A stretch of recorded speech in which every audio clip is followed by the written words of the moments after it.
All right. Thanks, everyone. Go ahead on, Caroline. Let them know. Break the ice with us. What we got today? How are you breaking that ice? How are we breaking the ice today? We're talking trees. So what we're gonna do is we're gonna share a favorite memory with trees. Or I'm getting positive reactions from Nelly. Sorry, I'm on the right track. Or it can be a past or present. So favorite memory with tree, or your favorite way to be around trees, day to day. How do you interact with trees? How do they bring joy to your life?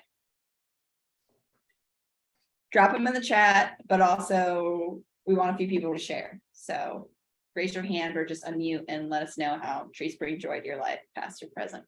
I'll share mine because I'm already out here like making all the faces in reaction. Let's go, Nelly. Question. Way to go, Caroline.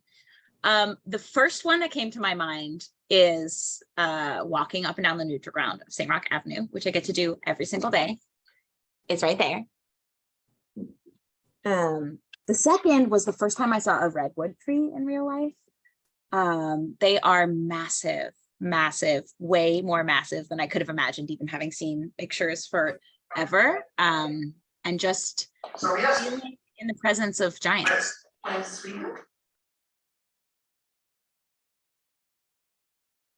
I'm glad you joined us, Miss Wilmarine.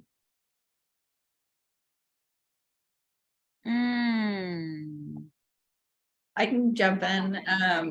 My favorite memory with trees is if you ever climbed a magnolia where like all the branches were right, like there's like a low branch and then it's just like a step, a ladder. And because to be honest, I'm not that athletic, so I'm not like truly good at climbing trees, but when they're set up the right way, that's where I thrive. So a big magnolia tree near my house as a kid was my favorite tree memory.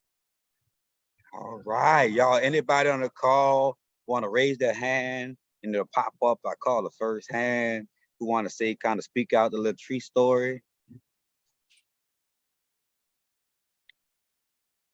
All right, I love City Park.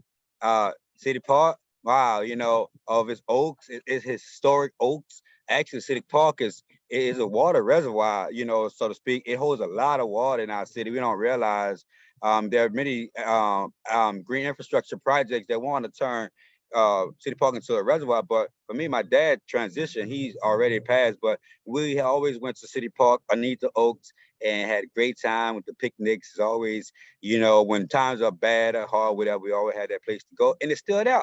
And those oak trees are still there. And it's always a special place to return to. I love Jazmin in the park when it was out there. The lagoons out there, the canals is so great. The Metairie Ridge and Bayou, the ridges meet right there, Bayou St. John Ridge. It's so historic. And the indigenous people was there prior to it being City Park. And so I also give respect to the indigenous people who was there prior to the plantation. Yeah, so that's me, y'all. Give me one. Give me somebody. Give me somebody. Hey, somebody. Anybody. I'd like to go. Hey, Jazz. So I have a background in landscape architecture, but a couple of years ago, before the pandemic, I did the Master Naturalist program. And we really got to go out into different areas of Louisiana where it's like all forested, and it's really interesting to see how different that is from the city here. And for me, like getting to know each tree species, getting to learn how to identify each tree, that's what helped me in like creating a sense of connection with non-human beings, as some people say. So those were really helpful things for me, and I still carry that into the work that I do.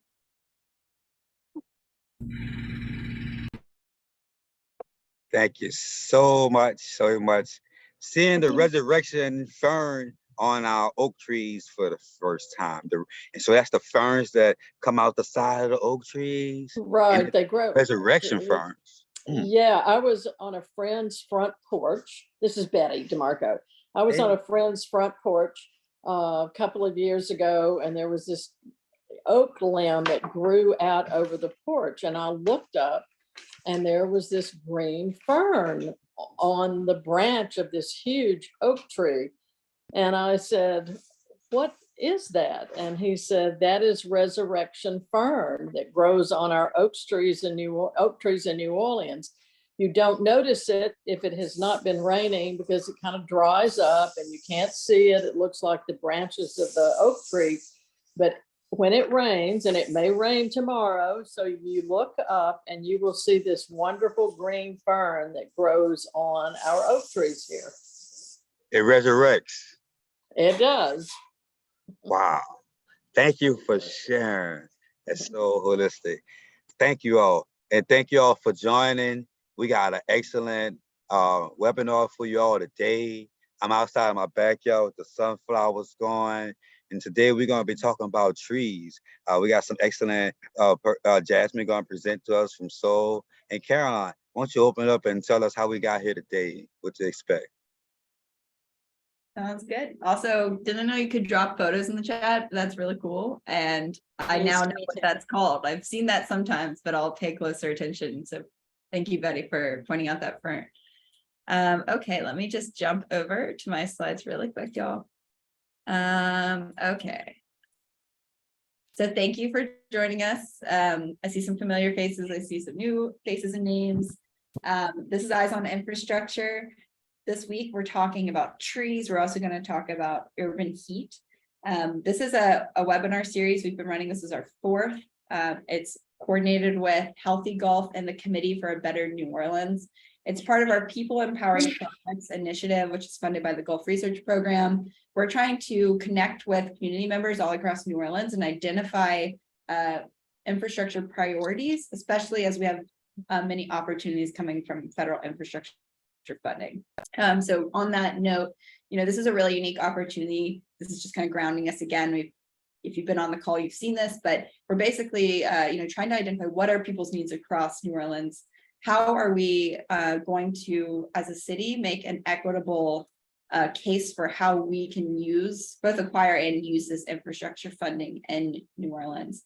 We're using ISeeChange as a data platform to help capture people's experiences, measurements, stories, photos to inform how the infrastructure money is needed and will be used.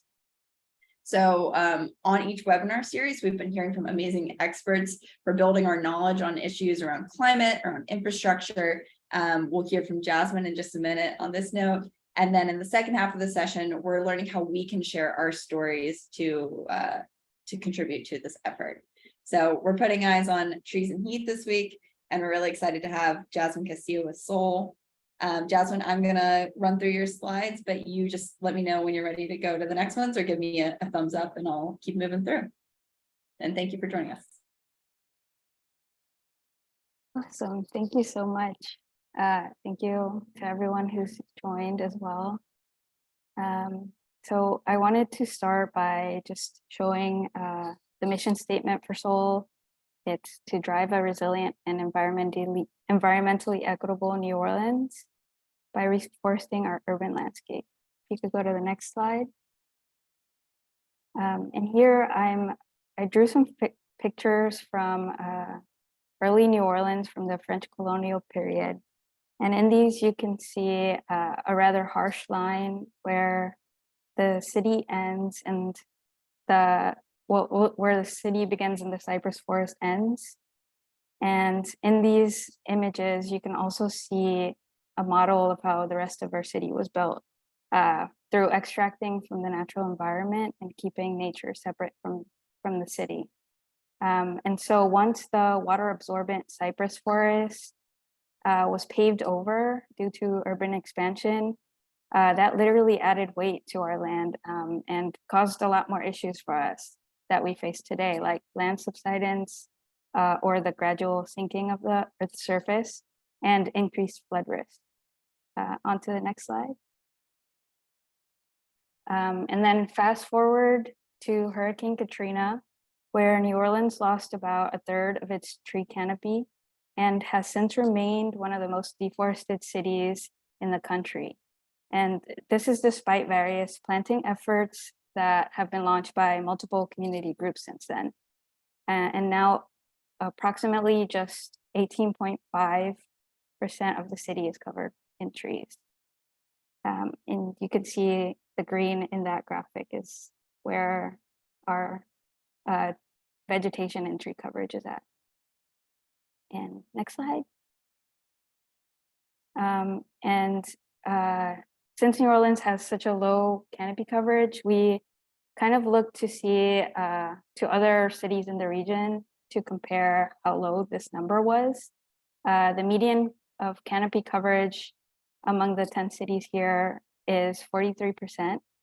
And I think this is a little bit, it goes back to how I mentioned that during Hurricane Katrina, we lost trees. And since Katrina, I think our public perception of trees has shifted. For some people, trees are seen as a hazard, and they have very valid fears about replanting efforts because some trees aren't well maintained and may contribute to property and infrastructure damage. However, there's also growing knowledge that the types of trees, which types of trees are more suitable for our environment, and how a more robust tree canopy with proper care and management can reduce the loss of trees during these large storm events. Next slide.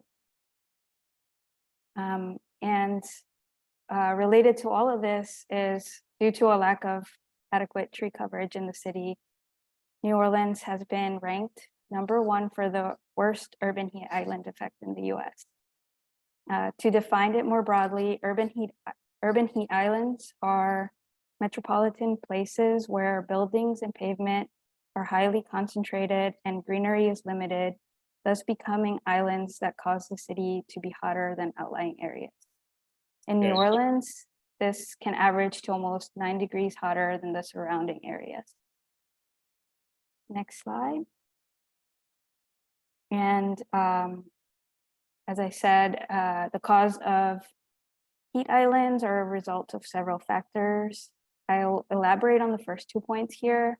One is the reduced natural landscapes in urban areas. Because trees, vegetation, water bodies tend to cool the air by providing shade, transpiring water from plant leaves, and evaporating surface water respectively. And also it's our abundant, it's the urban material properties and our abundance of concrete and impervious surfaces. So these surfaces tend to, in urban environments, reflect less solar energy and absorb it more and trap it more into their composition. And often this causes heat islands to build throughout the day, become more pronounced after the sun comes down, and slowly releases the heat back into the city. Our next slide.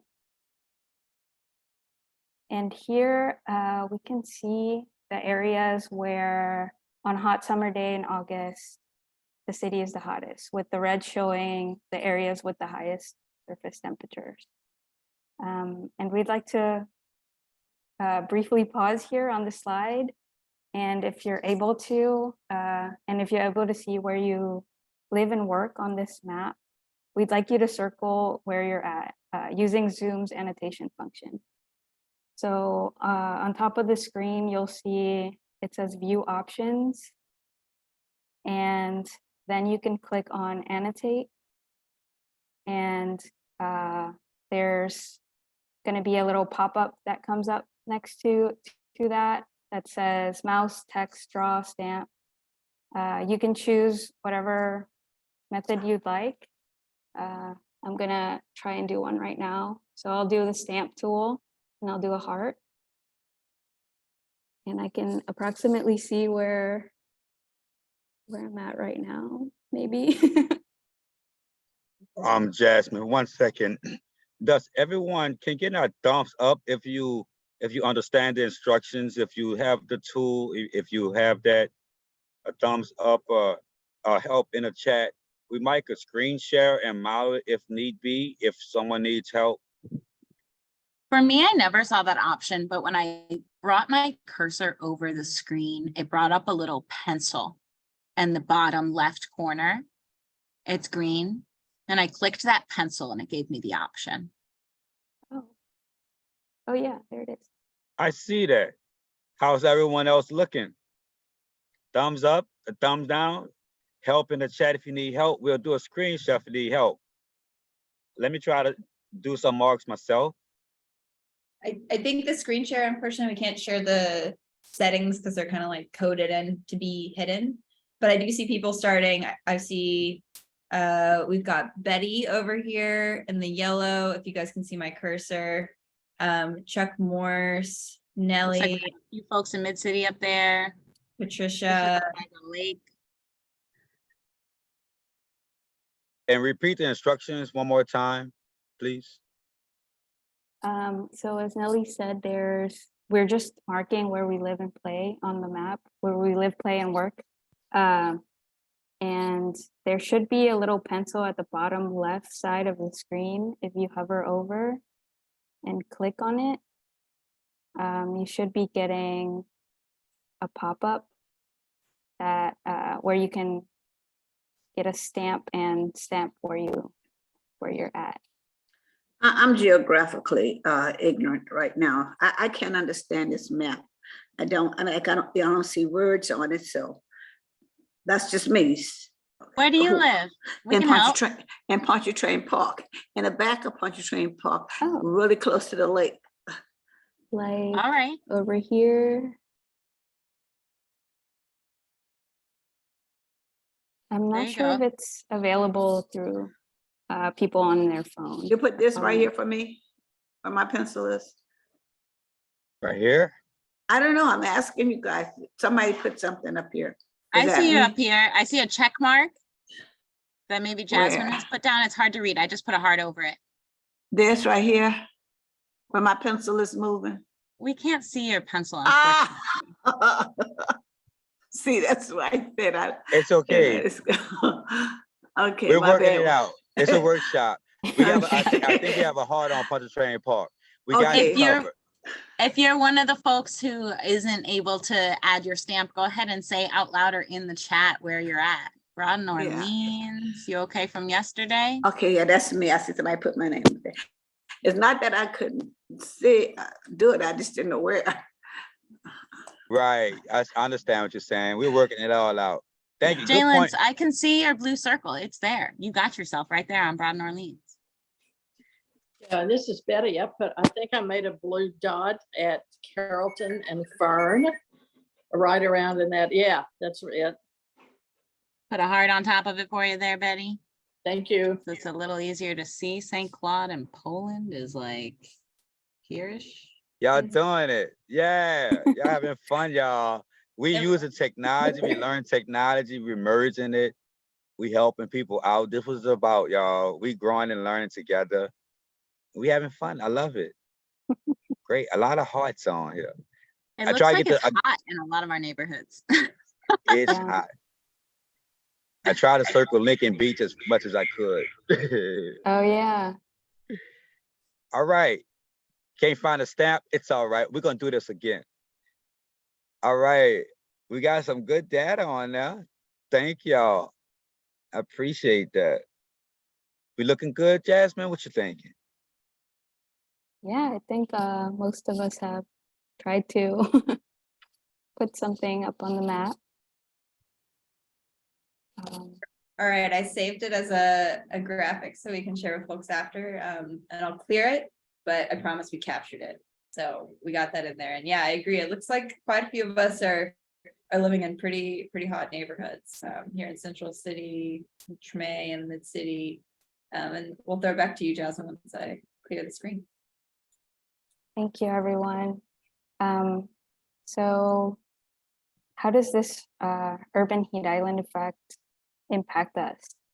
As you can tell, a lot of us are in these zones where it has upwards of 100 degrees Fahrenheit on a hot summer day. but also historically discriminatory housing practices like redlining and other socioeconomic factors mean that communities of color are often in these areas with fewer trees and parks and are exposed to higher urban heat. The increasing urban heat island effect also escalates the burden of energy costs, as we saw last summer, where it was almost impossible to pay an energy bill for cooling our homes and buildings. And in the next slide, these three maps show a correlation between the lack of tree canopy coverage with lower income areas that are facing extreme heat in New Orleans. Our tree cover is very uneven and inequitable, and this phenomenon increases the burden on those who are the least prepared to withstand it. This is why it's so important to utilize strategies such as tree plantings to mitigate the effects of increasing urban heat. And if you can go to the next slide, I'll talk a little bit about some of the benefits that trees can offer and provide us. Just a single tree, like the bald cypress that you see on the right of the screen, acts like a natural sponge, and it absorbs stormwater runoff before releasing it back into the atmosphere. Its roots allow the soil to retain water and filter out toxins while also helping to prevent floods. Similarly, trees like the mature southern live oak that we see around everywhere in New Orleans can capture over 21,000 gallons of water every year. And meanwhile, its wide crown can help in the reduction of surface temperatures while purifying the air by trapping carbon and other harmful pollutants. And these are just a snapshot of some benefits I found for a tree while like on its first year being planted versus 20 years down the line. And in the next slide, we can see that a vibrant tree canopy is critical to New Orleans' resilience to storms and climate change, as we see in the numerous benefits listed on this slide. And to hone in on heat, trees can lower the temperatures and reduce heat-related stress throughout the city very substantially. According to the EPA, trees and vegetation lower surface and air temperatures by providing shade, and these shaded surfaces can decrease temperatures by up to 20 to 45 degrees cooler. And trees have a function called evapotranspiration, where with that alone, that can reduce peak summer temperatures by 2 to 9 degrees Fahrenheit, which is a big change in temperatures. And in our next slide, we can see Seoul's reforestation here in the areas where we've focused on since 2016. To date, Seoul has planted 7,969 trees. And our community reforestation program works closely with partner communities like Pontchartrain Park to strategically replant our city. Seoul's vision is to cluster trees in these neighborhoods until they are substantially reforested, and then grow into other neighborhoods, eventually planting the entire city. This way, we can more quickly impact flooding, subsidence, pollution, rising temperatures, and community health.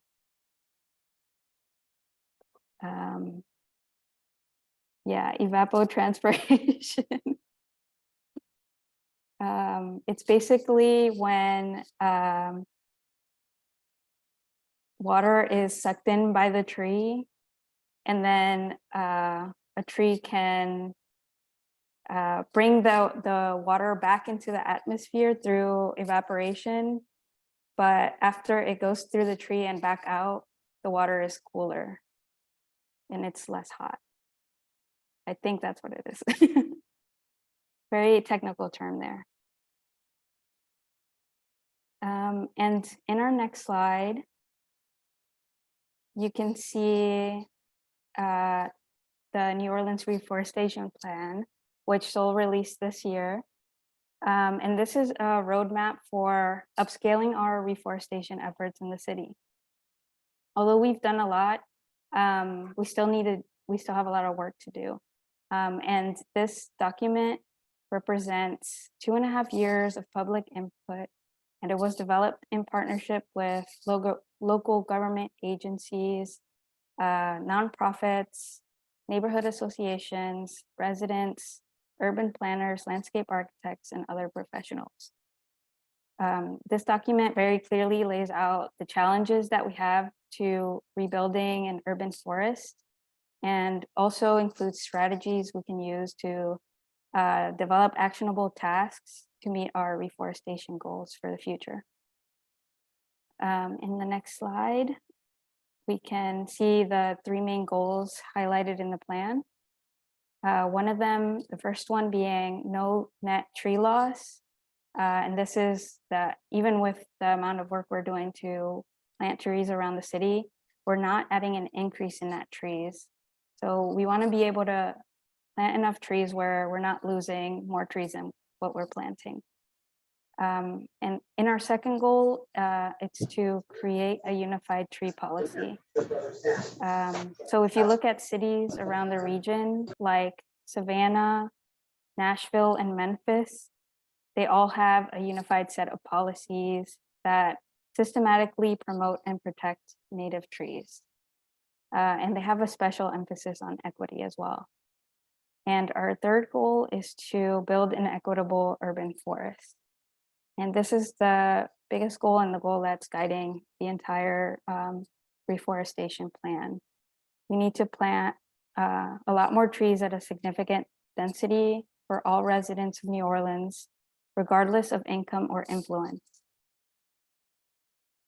In our next slide, I pulled this out from the plan showing that a big part of this plan is to bring or restore each neighborhood to 10% canopy coverage. So you can see that a lot of our neighborhoods are at 10%, but then the other half is 10% or lower.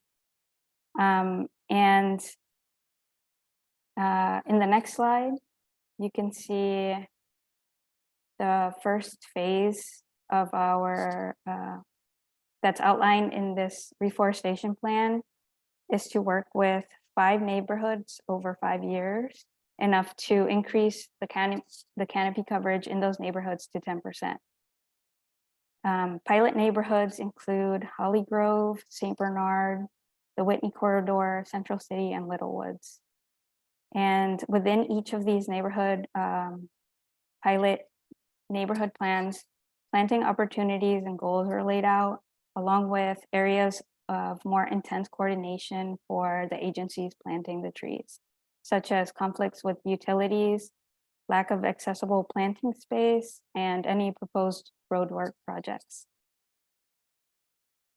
In the next slide, we can see a map of how we're looking at each neighborhood. The green lines are areas where we typically at Seoul we usually plant along the right-of-ways. And with this pilot program, if we're focusing on a neighborhood, it allows us time to build more capacity in our tree planting operations, from getting a reliable supply of trees to getting more equipment and larger volunteer pools.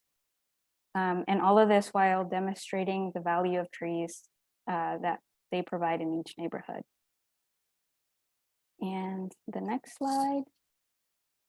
And to end, we can see here a timeline of all the work that we've laid out before us to equitably reforest New Orleans. The first 5 years are crucial in developing not only a tree policy, but also ramping up plantings in the pilot neighborhoods identified.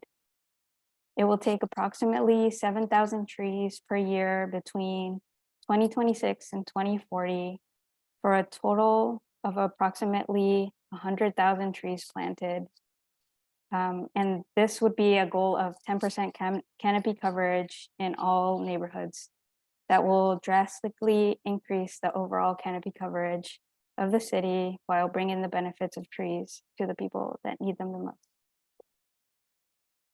And that is it for me.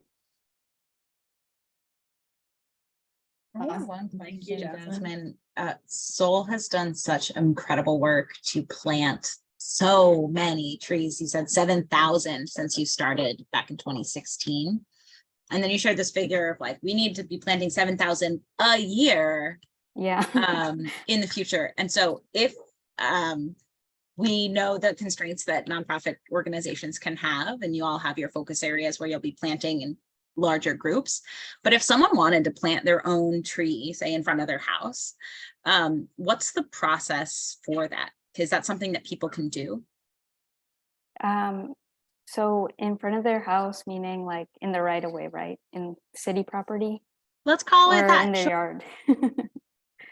It's different in different parts of your like property, I guess. So in front of city property, it takes a little bit longer because, or in front of your house on the right of way, it takes longer because you got to get a permit to get a tree planted there. And usually we at Seoul, we have a way of doing that where if we're going block by block on a neighborhood, that process becomes a lot easier to get permits for all the trees we want to plant. So yeah, I think it's a little bit harder for like individuals to do it just because it takes a lot more time, but it is possible. So there is a permit you could fill out, and you could find that maybe on the city's website. Yeah, it's under Parks and Parkways website. They have like a whole tree permitting section, and you can see what trees are allowed, what utilities and things to look out for, power lines, things like that. And sorry if I missed it. I saw someone's question in chat was, why are we losing trees? So speaking to that, that goal of having no net loss, what is the main reason right now for tree loss in New Orleans? So a large reason is due to the storms, but also a lack of tree like management. And another part of that is in the past, a lot more like non-native trees. So these are trees that were introduced that are not really adapted to our like Louisiana environment.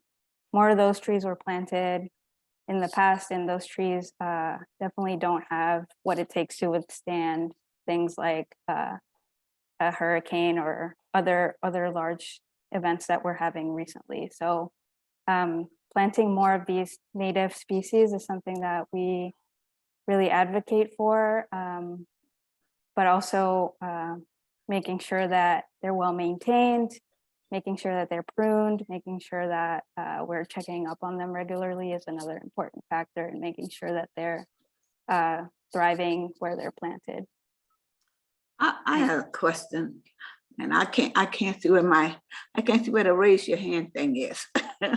Okay, this is Swell Marine. May I speak? May I continue? Okay. First thing I like to say is when I was looking at the charts you had, and you mentioned something about New Orleans being the most hottest. Something about we had the most heat in the city. Well, when I was in Plano, Texas, for during Hurricane Katrina, it seemed like the sun burned you more there. It's like it seemed like the ozone layer was extremely thin. And one thing I noticed, because Plano was relatively new, there were not a lot of trees and things there. It was all kind of pristine and cemented up. So I'm not sure that information is accurate about us being the hottest, because I know that they were hot. Also, you know, I am in Pontchartrain Park, but I remember before Katrina, this area was deemed as a bird sanctuary, and the trees all over. And I live on the Congress Street side of the park. So there was a time when if you drove down Congress or Press, you couldn't see from one side of that park to the other side, because you know it's a big golf course there. And so you can now see over there. But then you all planted some trees. Somebody planted 3 in front of my door. I'm right on the corner of Congress and Columbia, and the back of my house is Haynes. But you all put some around Haynes by the ballpark. And I don't know how those trees grow. And I don't know if they're saltwater trees that soak up all that lake water, whatever.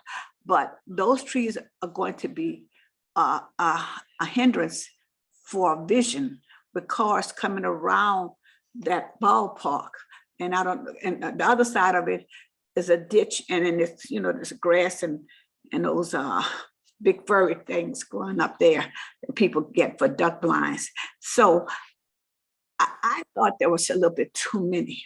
So is there such a thing as too many trees? Because right now, where we are, my son is in a wheelchair, is totally blocked in this area. He can't go around that park because y'all put the trees in the grass right there. And then they have those posts on the grass, and there's no sidewalk. And Haynes is a 2-way street. One car going one way, one going the other way. So I'm not sure why you're planting that many that close together right in that area. I think you make a valid point about a lot of these tree plantings can be like a lot of the work we do is coordinate with the community members. So hearing what you have to say is really important in determining where trees are being planted, and if there's too many, or if they're blocking views, if they're blocking even parking, which happens in some neighborhoods. So I think we would like to listen to your input, but also it sounds like there's other issues with like there not being a sidewalk, and how that can be hindering your ability, or your son's ability to get to where he needs to be. So that's definitely something that needs to be paid attention to and talked about. So yeah. I think Sage. Yeah, thank you for that comment and that feedback. I think as community members, speaking from the community member side, I think we have to bridge what we're familiar with and what we want to learn. And as we have these installations as green infrastructure tree planters, there's a process for continual engagement, and so we can all have ownership of the installations and education. And as it grow, we might need to trim back a few, because maybe that sightline was very important for safety. That probably wasn't necessarily considered at the beginning, and we could trim back a little bit, and that's us working together. And Nelly has her hand up. I was just going to add, I feel like this is just such an important way to underline the fact that we have a limited amount of land in our city. And when we're talking about land use, there are trade-offs. And what I see and what CBNO sees is really the value of community engagement is creating opportunities for neighbors to discuss those trade-offs and really weigh them in the ways that they impact their lives. And so anyway, thank you, Ms. Wilmarine, for bringing that comment. And always, I just want to mention one more thing. Did you all ask the golf course, could they plant trees there? Because we never really had trees where they put it by that ballpark. And let me say, this is not totally the sole fault with the trees, because they also ended up putting a fence around the parking lot of that ballpark. And so that limits movement. Again, like I said, my son is in a wheelchair, so that totally, moves him, eliminates him from moving around in that direction totally. So, but they had a lot more trees over along the side of the golf course. I mean, yeah, did they ever ask them to put some more there? We did do some of the trees on in the golf course because the golf course manager was really excited and we had a lot of trees to plant there. But I do remember the area you're talking about where it's fenced off. I'm not really sure, about anything other than we did plant some trees there, but I'm not really sure about like it limiting accessibility around the area. I think we'll need to go back and look at those trees. Miss Wilma and Jazmin, sound like you all going to meet up and have a great conversation. Yeah. and right. Exactly. I appreciate that. And thank y'all for this moment right here. And everybody, we see the message in the chat. We want to make sure as we move forward with these plans, make sure we have the ADA consideration not checked off, but make sure they're at the table as we make these plans. And that'd be great. I love that. And so now I think, thank you for that feedback. Caroline, you want to go ahead and speak about what ISeeChange play a part in this? Yes, that sounds great. And if we have a few minutes at the end, I also saw Jalen, your question about what steps would be recommended for making a tree planting plan, even if Soul isn't able to help execute it. So let's revisit that. That was a great question. Caroline, some people just join in. Thank you all for joining. We have some feedback toward the end. We just had our presentation by Jazmin with Soul. Excellent presentation. And now we're going to have Caroline with ISeeChange talk about how ISeeChange could play a part with the tree process. Thank you all for joining. Yeah, thanks for joining. And Jazmin, thank you so much for opening us up and opening up this rich conversation. So I will jump over and share screens. So Ms. Wilmarine, I think, your question kind of segues us nicely into the second half of our session. So we've spent some time building knowledge around trees and urban heat island in the city of New Orleans. We're also going to learn about how we can share our stories. So this is about planting trees and then also the challenges that we need to overcome while we're trying to plant trees. And so you've been here before, you've heard a little bit of the spiel. I'll keep it short. ISeeChange is a platform. You can use it on your phone or your computer, and you share photos and stories and measurements about what infrastructure needs or climate needs you're seeing in your neighborhood. ISeeChange works with the city, works with engineers, works with nonprofits, researchers to connect your stories about what's going on a hyper local scale, so block by block, to the people trying to both build solutions and then also problem solve around solutions that have already been, implemented. So it could be something of a new call to action, or, hey, we're grappling with this ongoing challenge. It's a way to share how that's impacting you, your life, and your community. In New Orleans, we've been engaging with community members in the past year, trying to learn about what priorities are popping up across the city, especially with this federal infrastructure funding coming down the line. So throughout the different parts of the city, we're seeing priorities emerge around flooding, energy, trees, heat, trash dumping, you name it. Every post you share will be automatically loaded and packed with data, which can go a really long way. So you don't have to do many of these inputs. You can just share a photo and share a description. And it's going to be tagged with GIS data, which can help us understand where these issues are occurring. The images share a lot of added context. The stories help us understand the issue at large. People can comment, much like on Facebook or Instagram, and community members can talk to each other and see what's going on down the street. If you're interested and you're a citizen science, connoisseur, you can add your own measurements. And each post is automatically linked with over 50 data points from the local weather readings. A lot of it is climate that people are talking about, and so this can go a long way. each week we're working through, now that we're talking about trees and we're talking about heat, what does that look like to share your story, or what data can you share to help both inform groups like Soul doing their work to inform the city, and to make sure that trees are getting planted in the right places, they're getting taken care of in the right ways, and any other concerns that are emerging. So we're going to walk through what a few posts look like when people are talking about trees.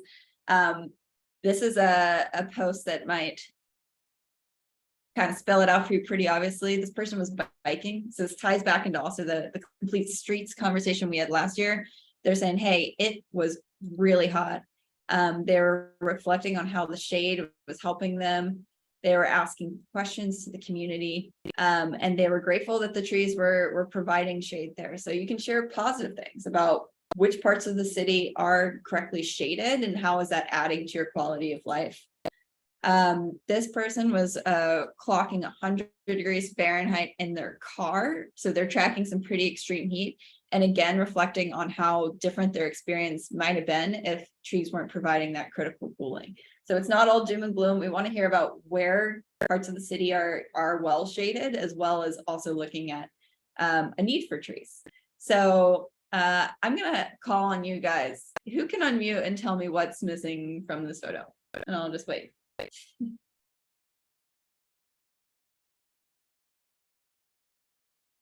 Someone can be brave. Trees. A lot of trees and houses or whatever.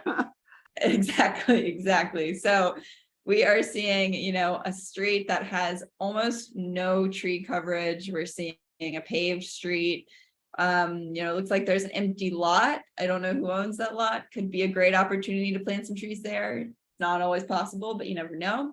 I don't see a drain. Oh, that's true too. It's hard to tell if there's a drain. There is some standing water. Any other observations before we keep going? We're talking trees, but there's a lot of stuff going on here. A bad sidewalk, I know that. My son couldn't roll on that one, and there's no sidewalk on the other side of the street. Those power line look a mess. I don't know what's I was going gonna say on. the same thing. A mess. Like Yeah. who? What? Look like my telephone line. Right. Is it necessary to have all of those lines? Right. These are great questions. So I see some leaning telephone poles in the background. I see high power lines, and I see low power lines too. Yeah, so one of the things that I noticed in Texas was that they didn't have the power lines. I think their grid was underground or something. You've all ever seen a pole, and that was like North Texas. So I don't know Dallas. It was Plano. And let me say this though, in all defense of Plano, because I liked it while I was there. I'm glad to be back home. Plano is relatively new. It's like maybe about 25 years old, and it's rich money and everything's real pristine. Yes, a different scene for sure. And yeah, we certainly have different groundwater levels, so burying our lines may or may not be possible due to that. But yeah, you guys really illustrated doesn't take a protractor to see how angled this pole is. We've cited unsafe sidewalks, not accessible to wheelchair users. There might not be a storm drain, standing water, and no tree coverage. That really shows you how powerful a photo is. If we can say, wow, there's a lot of things just from the photo, not even jumping into the description. Jordan, I think you posted this post, so giving you the credit for this great sighting. So we're seeing a lack of trees and canopy cover, and then talking to residents, talking to your neighbors, and adding that story to the post and in the written form can really let us know, like, hey, they're reporting how hot it is. And each post gets tied to weather data, and so we'll be able to see that whole story. This is a kind of tying back into that tree loss. So this person was reporting that due to lightning, a tree was taken from their backyard, and they had impacts to their day-to-day life, saying, they got too hot. And I'm sure many of us have been in this experience where we want to be outside, but it's too hot. Again here, so down at the Greenway Farmers Market, feeling ill from the heat. So actual impacts to our health. Heat is a silent killer. It's very dangerous for many of us. here in the city, especially our youth and our elderly. You can see the photo showing lack of tree coverage, asking important questions, which I think, we want to talk about while we enter this new phase with the master reforestation plan. What do we do while we wait for trees to mature? We still have to address the challenges that heat will be providing our communities with. So looking at cooling structures, looking at impervious pavement, like what other solutions do we want to see while we also encourage trees to mature and tree plantings. These ones don't also take much to see what's missing. And it really can show you that you can show a lot by posting what's not there. It's a clear message. Trees are needed here. We've got tons of these posts. So you can snap a block and just be like, we want trees here. That's a data point. That can go a really long way, especially when Seoul and the city are in this process of trying to determine where priorities are needed. And then you match these with these really, high temperatures in the summer. And that's not even to include that, it doesn't always include the real feel in this graphic. It does if you hit the drop down, but it can get really, really hot really fast. This is also talking about how our kids, how our community members are being impacted. So hot, it felt like the world's oven combined. Not any trees close to the field. But we're also talking and celebrating about people such as Seoul, who are driving these community plantings. I know many others are. Jalen, it sounds like you guys are doing community cleanups, so you might be doing plantings soon as well. And it's improving air quality, so it's really adding a lot to the neighborhood in many senses. This person was really breaking down a lot of stuff. Again, talks back on that tree loss over time. So that 3-year priority that Jazmin named, of trying to make sure that we are going to have a zero net loss over 3 years. So not losing any trees, just trying to break even in that sense. And this person reflected on how many trees they used to have seen, older trees that had been reverted, and then also reflecting on how flooding was impacted due to that. So you're both talking about heat, but you can't always talk about, just one topic without drawing in the intersections across issues. So looking at how things have become paved instead of having more trees planted, flooding and frequency. And then also when you take a tree down, it doesn't just impact us as humans, it's impacting our local wildlife. So as mentioned earlier, Pontchartrain Park is a bird sanctuary. Taking those trees would take a lot from the community in many senses, and would also, damage wildlife. So we want to protect the trees that we plant. Going forward, we're also going to be looking at maintenance. So I saw someone ask earlier, who is doing the maintenance? Parks and Parkways, I believe, is running the maintenance with Seoul. And one of the main things will be ensuring that is kept up over time. So it's anything from when trees need to be cut back, but also this person was reflecting that the branches were left on the side of the road. And then because I think this is in Miami, they flood almost worse than us on a day-to-day basis. The branches can clog drains. And so it's not just, starting a maintenance process, it's ensuring that we're finishing it. I think these also open up key conversations for workforce development. Who are we having maintain the trees? Are these people that can be consistently present over time in our communities to make sure that it's not a one and done. We want to see consistency and return back. And calls to action there. I'll run through the rest of these, just other questions to keep in your mind if you're, kind of a naturalist perspective. What invasive species, or how is the health of trees appearing in your community? Do you notice differences? Are they struggling? And then that native tree question. So how are native trees responding versus non-natives? I'm sure maybe Jazmin, we can plug some resources on where's a great place to learn about native tree species if you're not familiar. But you can see here they're reflecting that the non-natives are less wind resistant. So back to what was mentioned on how we want to make sure we're not only planting trees, but the right type. It's a big concern to not have trees come down during a heavy storm. And this observation can clearly show the difference between these two species and how they weathered this storm event. Tracking both species or species that might be newer. Are people just reflecting on whether they saw these as, if they're native. I actually I'm a little ignorant on this. I don't know if papayas are native, or if they are, but maybe not in the abundance that we're seeing them today. Feel free to drop that in the chat if someone knows that. But tracking what species you see coming in as our climate changes, we want to understand what's changing around us too. And lastly, we, haven't thought as much about drought maybe 10, 20 years ago, but we're starting to see that, such as August of last year, we can go 20, 30 days, if not longer, without significant rainfall. We saw the Mississippi get low, and you can see plants start to really dry out, houses start to crack and shift, and your backyard, your neighbor's yards down the street it's a great way to also track how drought is impacting your environment. So I love this example. Someone took a photo of almost the exact same spot in their yard, and you can see the difference between the two, of how plants have dried out due to a lack of rain. Here also a similar thing, showing that they're struggling in dry heat, how plants are responding, tracking weather conditions. On another side of this, you've got plants that are blooming early. I think we all saw mulberries, and this was March. I feel like I saw some in February. Sage, I know you and I saw some a long time ago that were super ripe. But tracking healthy. We saw in ate a bunch. We weren't complaining. It was definitely early. And so tracking how things are changing. Is it unusual? Again, that same spot from year to year is really useful. So when did this bloom this year? Think about that spot next year.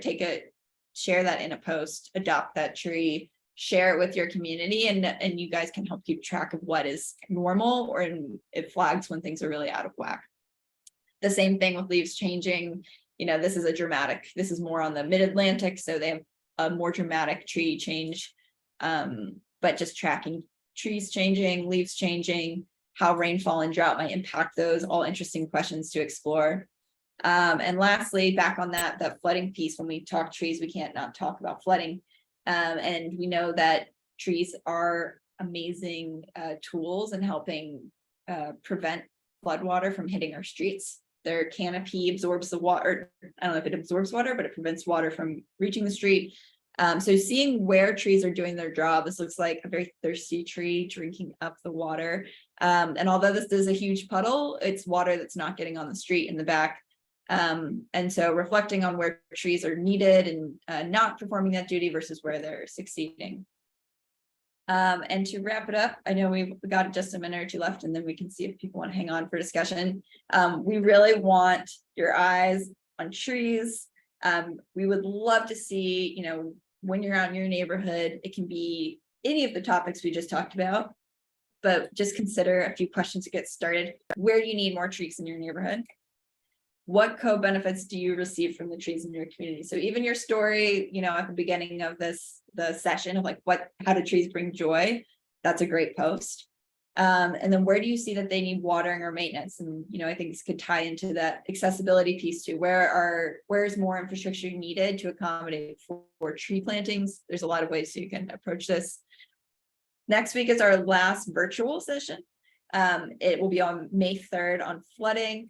And that doesn't mean it's the last you'll see of us. If you want, we will be out all the month of May and June. We're doing community walks and parties. If you're not comfortable or you're not interested in doing the walk, you can still come join us for the party, for free food, to learn and talk about infrastructure.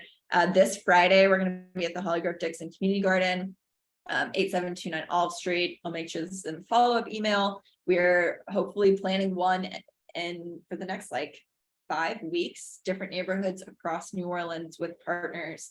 So keep an eye out. You'll receive an email if you're interested in joining us. We'll be keeping track of what infrastructure issues people are seeing in the community, and then enjoying each other's company. If you haven't yet, scan this QR code or visit ISeeChange.org, and you can join our virtual community, and you'll see us both virtually and out in the world talking about infrastructure needs, and sharing them. So we would love to see you on there and hear about where, what issues you're seeing around trees in your community. Hey, thank y'all. Caroline, I think we are at time. I have time to hang on in a lounge, sit back and hear the birds as the sun set. Anyone hang by, any extra questions, any comments? We like to start on time, end on time. And so we'll hang around for any extra comments or questions, but we're good. Caroline, any last thoughts? Just that I'll jump back over here and check in the chat and see what's going on. Yeah, I'm also, I can hang on for a few minutes if people want to ask any more questions. And if not, y'all enjoy the rest of, it looks beautiful outside. I'm looking at little screen thingy and it looks great. So you guys want this Wednesday, you go get it. If not, let's stay in touch. I think it is a hang beautiful day to on. go out and watch some trees. Or- One last thing I'd add, Caroline, is that for both heat and trees on ISeeChange, if any of you are interested in tracking heat or trees with sensors or equipment, we do that. And we do that in very specific neighborhoods with, for specific studies that are going on. But if you're interested in doing that, please reach out to Caroline. We have sensors for heat and then tools that we're working with Sol on to track trees sizes and growth over time. Yes, don't be a stranger. Feel free to email me, you can hop on, call a big coffee, and would love to connect. Oh, so what do you mean? So what do you mean when you're saying you're tracking trees? Are you seeing how they're growing, how big they're getting, or what? Like that. In Pontchartrain Park, we're partnering with Sol to measure how mature trees are helping improve the amount of stormwater runoff we're seeing on our streets. So reduce the amount of stormwater runoff we're seeing on our streets. You may see in green vests, our community tree monitors, they just are using measuring wheels and they're measuring specific sites throughout the neighborhood. To basically, we're pulling quantitative data on how we are, theorizing that mature trees might help reduce stormwater burden in the area.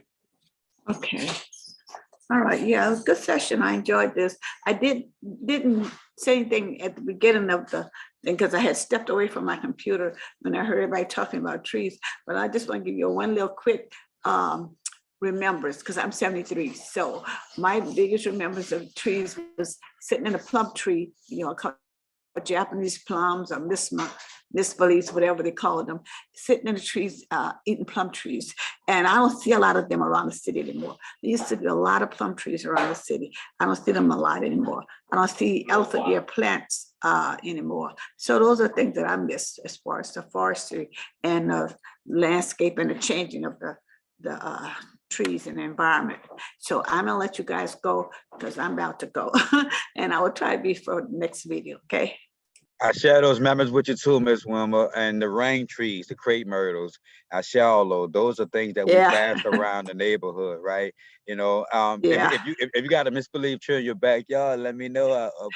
I'll be coming to your fence line. Bruh, I'll get out the car in my old age. And jump out. Right? Yeah. Yeah. Like, what's wrong? Yeah. Something she had. Yeah. Oh yeah, I tell my daughter, stop the car. Let me pull one. Let me pull one. If it's a low branch and a yellow, I'm gone. I hurt myself, but I'm gone. All right now. All right, you take care. Join us again. Bring those stories back. Thank you. All right. Thank you. Y'all have a good day. You too now. All right, bye-bye. And Patrick, could you elaborate on your question when you say whose perspective is the metropolitan area? Thanks, Jordan. Thanks for joining. If you're interested still there. Yes. Well, I live in Metairie, and so all of your maps end at the 17th Street Canal, it looks like. And I'm just curious if there's any interest, if there are other organizations that do parallel work in the larger metropolitan area. That's a great question. I don't know them out of the top of my head in the tree planting scene. It looks like Jazmin had to hop off, but I can reach out to her and then we can shoot you an email and connect you with that information. I think they're more familiar with the larger scene. But that's a great point to also see, how our surrounding areas, what community groups are really active in that sense. Thank you. And thank you for joining it. This project was kind of based in the New Orleans metropolitan area, and that's why you would see this kind of New Orleans metropolitan area represented. But you know, we have always room for growth. What is a need? ISeeChange sees a way, I believe.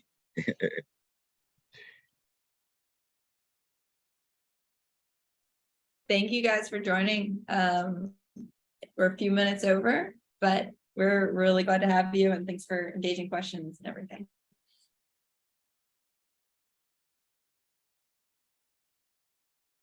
Any last thoughts Okay. before we hop up? I think the last couple of people are just kind of, you know, hanging on, but we're going to go in on and kind of close that out. The other couple Jalen's is unlogged, and thank you, Jalen's. We'll talk again soon.